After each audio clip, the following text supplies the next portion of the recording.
ही आमची आक्की 2 नंबरची बहीण. आणि जसं मी मगाशी म्हटलं तसं की आईची माया देणारं जे व्यक्तिमत्व असतं त्यापैकी ही एक बहीण. आणि आईच असते. हा, आई तर आईच असते, पण आईची माया देण्याचं सुद्धा ते एक प्युरिटी असते ना, ते खूप कमी लोकांकडं असते. त्यापैकी हे व्यक्तिमत्व एक आहे. आणि हिला आम्ही आक्की म्हणतो.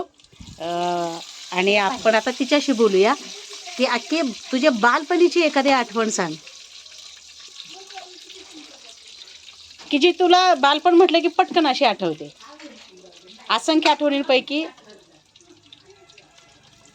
आईच्या करंज्या त्या पण ह्याच्या असायच्या, गव्हाच्या पिठाच्या करंज्या. ते एक आठवतं. आणि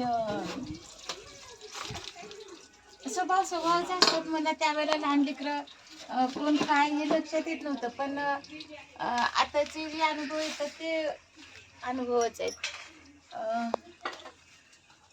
बाकी ज्या वेळेला मी नांदून यायचे त्यावेळेला जी लेकरं यायची, आजही बऱ्याच लेकरांमध्ये तीच लेकरं धरलेली आहेत.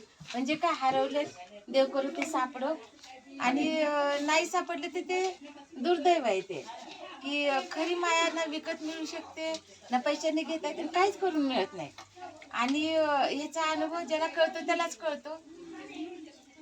आणि खरी माया ना विकत घेता येत नाही, ना पेरता येत नाही, ना उगवता येत नाही. ते ओरिजिनल असते. पण देव करो की सद्बुद्धी सगळ्यांना देव. आणि विसावा तर हा कायम राहणारच आहे.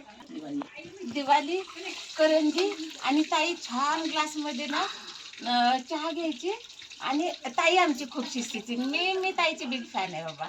आणि मला जर सगळ्यात सुंदर कोण आहे म्हणलं ना, मला कुठली हिरो घ्यायची. हां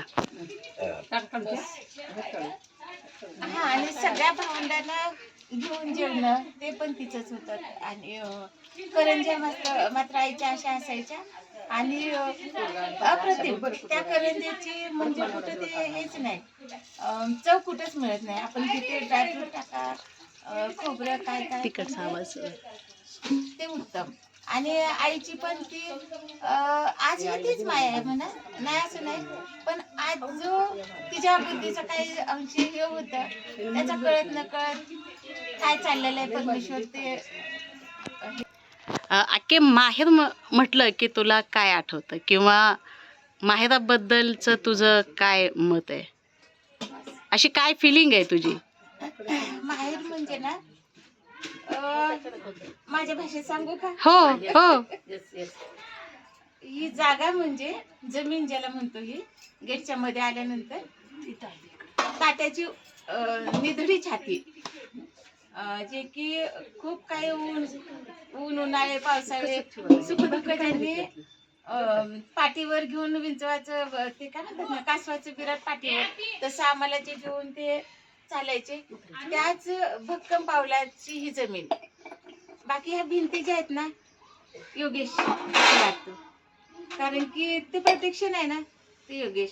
आणि ती छत जी आहे ना, ती आई आहे. आणि हे 3 कॉम्बिनेशन असं आहे की माहेर आहे. आणि ते कायम आमच्या बरोबर राहणार. त्यालाच आकाश पाताळ पृथ्वी म्हणायचं. हा, त्यालाच आकाश पाताळ आणि पृथ्वी म्हणायचं. म्हणजे सावलीश्वर.